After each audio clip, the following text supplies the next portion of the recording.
Hello, everyone. So, I just wanted to give a few words on Elemental for people who are writing about it instead of talk to me.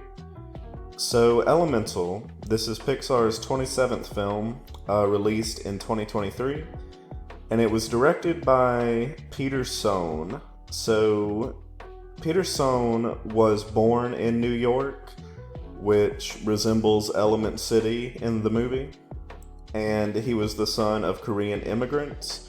So you can see how his life story really influenced the film, and he even has publicly said that, because Elemental is definitely an immigrant story. But I would argue also that it is a story about disability, perhaps not directly, but definitely indirectly, and definitely implicitly, if not explicitly. So it follows a long line of Pixar and Disney films that tackle disability. We've talked about, we talked about the other day, Dumbo, Finding Nemo, etc.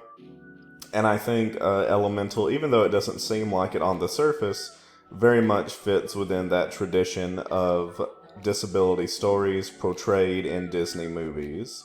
So, the task of the disability theory essay is to determine whether the movie portrays disability in a positive light or a negative light. So, we're going to examine that. The first thing I wanted to say is this movie very much is a metaphor for race. So we're going to get to the disability aspect, but before we get there, I think the best way to get there is to talk about the more obvious metaphor that Elemental is using. So it is an immigrant story with Bernie and Cinder coming from Fireland to Element City and facing all sorts of challenges. And I would also say that it definitely is about race and race relations, because the fire people definitely count as a race, I would say, as do the water people and the air people and the earth people. And the way all these element people interact with each other makes sense when you take into account the history of Element City that it shows us, even though it doesn't outright tell us. We see at the Welcome Center, when Bernie and Cinder first arrive, that the water people were the first immigrants to Element City. Now, that makes a lot of sense, because we can also see that the water people are the most privileged. They are the richest, and we'll get into this more a bit later, but the city seems to be very water focused because obviously water does not harm air, water does not harm earth. We actually see some earth people getting watered. So water is seen as a good thing because of the water people and because of the benefits that it gives the earth and also the air people, I suppose. Definitely the earth people, at least. So water is, of course, the most privileged group in this city, and fire is the most marginalized group. And I think that's because obviously they're the most recent immigrants, but they're also seen as dangerous, right? Because of their fire, which can hurt, I suppose, all the other elements, couldn't it? Or at least they think so. So, we see a lot of examples of the fire people experiencing racism and xenophobia in the movie. Probably, well, even from the beginning, when Bernie and Cinder arrive, the immigration officer gives them new names.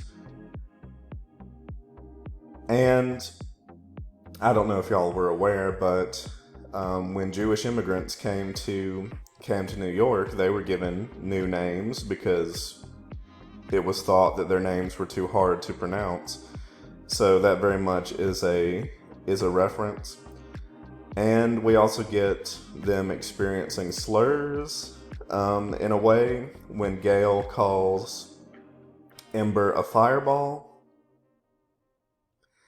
And we also get open hostility against them when we see that really sad, horrible scene where one of the security guard screams, "Go back to Fireland, we don't want you here," which of course is a line we hear in the real world against against immigrants. It very much is an anti-immigration sentiment. Go back to where you came from. That is very much something, unfortunately, that immigrants hear in the real world. And they also experience ignorant questions like, do you die if you fall in water? And finally, even when people are well-intentioned, like Wade's family, they fall into casual racism without meaning to. When he says, "You speak so well and clear," because he expects her to be unable to speak English because she's a fire person, and the fire people are more tied to their native country than the other people are. But there's a flip side to it, and I thought this was rather interesting. The fire people are the victims in this society. There's no doubting that. But they can be racist themselves against the other elements, obviously because they've been mistreated so badly. So, Bernie does display some microaggressions. He says he wants Ember to keep an eye on water people in his store. And when I heard that line rewatching it, I was like, oh my, that sounds like a racist shopkeeper telling his employees, hey, keep an eye on those people. Those people who I think are thieves because of their race. And so, gosh, Bernie, you gotta do better. He refers to Wade as just water, and Ember corrects him, saying he was a water person, not just water. And I think that also has parallels in the real world, where people could say, that Mexican, he's not a Mexican, but a Mexican person. And then of course Bernie says same difference, but of course it's not, because he's reducing Wade to his race, to his body type, and denying him an individual identity, which is what racism does at its core, and this film says is not good. And of course, Ember also reminds her father that not all water looks alike, which I thought was another very obvious line in reference to race, because of course in the real world,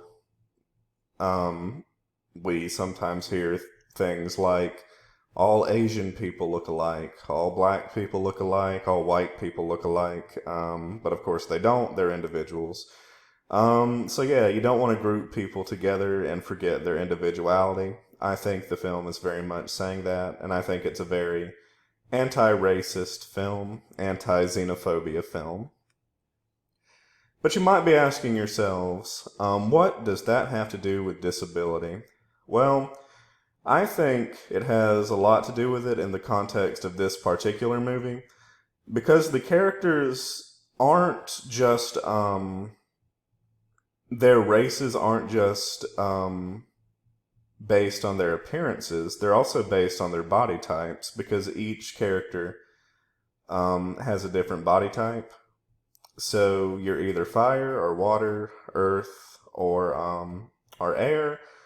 And as we said before, because the water people are the most privileged, they get a city that's accessible mostly to them. The public transportation rides on, they're like these monorail systems, and they ride on water flumes. And there's all these big waterfalls throughout the city. So the city is most accessible and easy for water people based on their body types. But of course, the fire people do not have the luxury of a city that was made with them in mind. So I think it very much could be seen as a metaphor for how sometimes the world doesn't seem made for a disabled person. Sometimes they might not have accommodations for their body type, etc. And something else I noticed was, because the world of Element City isn't really made for fire people, they sometimes get put out and they need to eat sticks that they carry on their person in order to get their flame back. And that really reminded me of an EpiPen for someone who has allergies and need to use an EpiPen. So, or they could die from anaphylaxis. So I really saw a parallel with them having to eat sticks whenever they get put out. So, yeah, in short, the world isn't really made for these fire people, and that could be interpreted as disabled people being denied accommodations for their body types and their disabilities, like being vulnerable to being put out, etc. Alrighty, so that brings me now to the Vivisteria flower, which I think is the most important symbol in the movie. So it's being housed in Garden Central Station, and we see that heart-wrenching scene when Bernie and Bernie and Ember cannot go inside. And the reason why is because their fire is seen as dangerous. And of course, this is reflective of real-world injustices like racial segregation. Certain public facilities are for white people only, as horrible as that was back in the day. This seems like a parallel to something like that. But I would also argue it could also be seen as a parallel to, like we were talking about a second ago, disabled people not being able to access certain public spaces because the public spaces don't accommodate them. And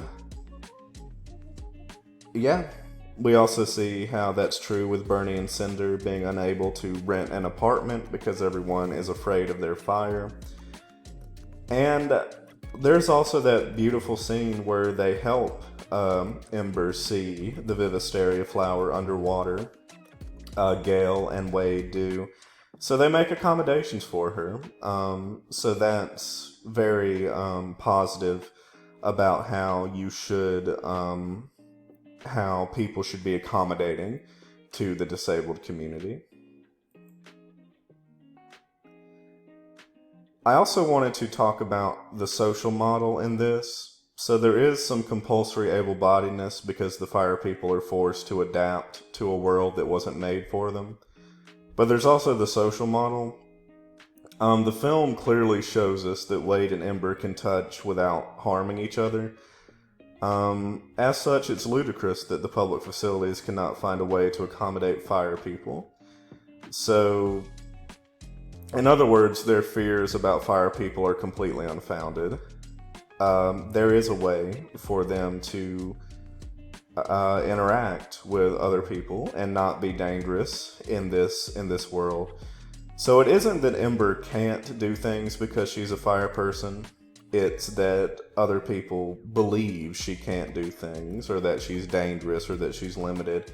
The fact of the matter is she's not, because she can do such wonderful, amazing things as making a hot air balloon, and of course her talent of blowing glass. So we can see how Ember is not disabled technically. She's only disabled because the world is not accommodating to her and underestimates her.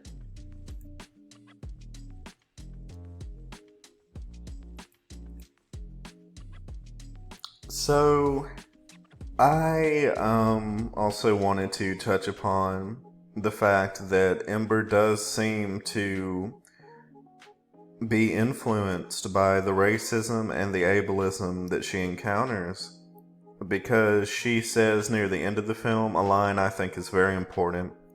She says, "I'm fire, I can't be anything more than that." Because remember, the whole story um, of the film is how Ember wants to be her own person, but not upset her family.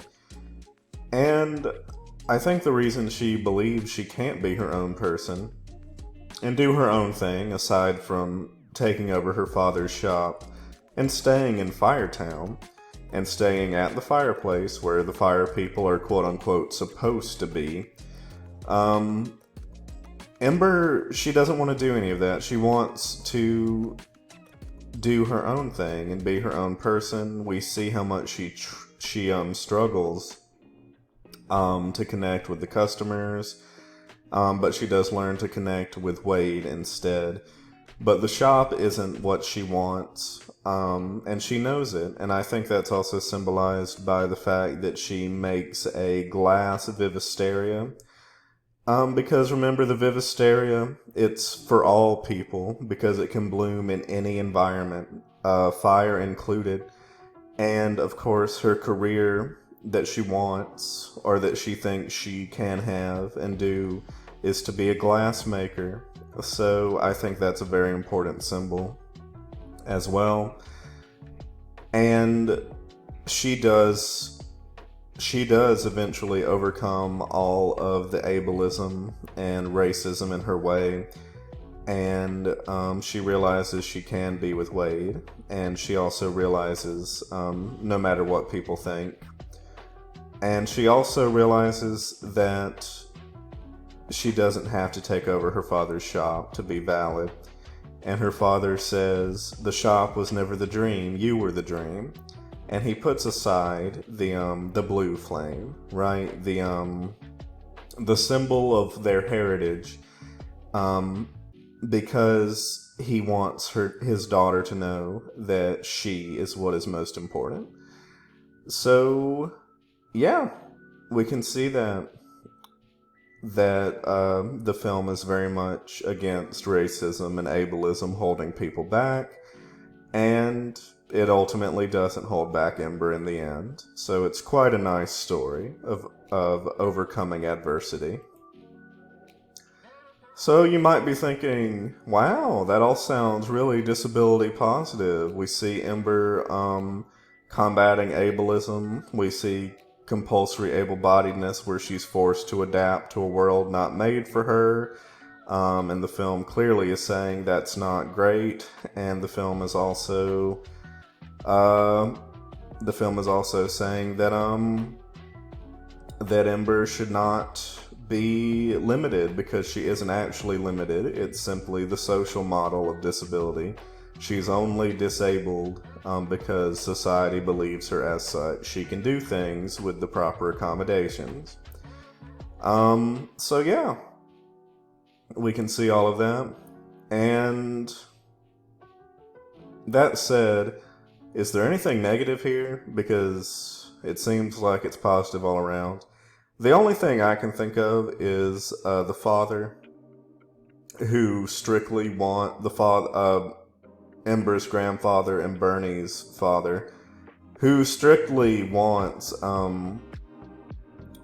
Bernie to continue his legacy, and doesn't think he will, and he's sort of the anti-Bernie, who is proud of his child and thinks she can do whatever she wants and still be a good daughter. Bernie's dad did not think Bernie could be a good son, and he happens to have a cane, and of course, now that I think about it, also glasses. And it's a potential case of narrative prosthesis, I would say. We don't really get much from this character, but we are supposed to understand that he's not a good guy. and that's sort of conveyed through, or it could be, it's conveyed through his cane and his glasses, his nearsightedness, and his apparent walking problems. So that could be a case of narrative prosthesis where disability is used to represent moral failing. But that's a very minor case, and it could just be incidental. That said, the only other quote-unquote negative thing I could find is the fact that this is all metaphor. There's nothing wrong with metaphor to get a point across, obviously, but maybe Disney would do better to be more literal about disability in future movies. And I had it on a previous slide. It's not like the film is unaware that disabled people exist. They even seem to want to include them because they quite literally have someone in a wheelchair, and yet this person is just in the background. So the only other quote-unquote negative thing is perhaps they could have portrayed more literal disability, and maybe in the future it would be good to have human characters to show more direct, explicit disabled stories. But yeah, my final thoughts are the film overall is a strong indictment against racism and xenophobia overtly, and ableism implicitly. And any potential negatives are strongly outweighed by the positives. Like I said, I had to strain to find anything negative here. Although you could see it differently in your paper. And like I said, Disney might do well to make more literal stories about disability with human characters. This just sort of serves to contextualize the movie. They're coming out with a new Snow White, and as you can see, these 7 dwarves are not all dwarves, and that has become a point of controversy. It's like you're trying to be progressive Disney. You're trying really hard, and yet you got rid of the dwarf roles, and people in the dwarfism community have not been happy about that. So Disney, as per usual, has found themselves in some hot water again. So maybe they should continue doing stories like this, and it might be a good idea to have some human disabled characters in the future. But overall, Elemental, I think it's a very disability positive film, and now your task is to tell me what you think in the paper, and hopefully this gave you a lot of good thoughts. So there were a few things I don't think I touched on, like how the Fire people also exhibit the cultural model of disability with Firetown, and how it's made just for them. But I just mentioned it now, so that got mentioned too. But anyway, I'll leave y'all with this. Hopefully this gave you some good ideas. Thank you for listening, and I will see y'all next time. Thank you, guys.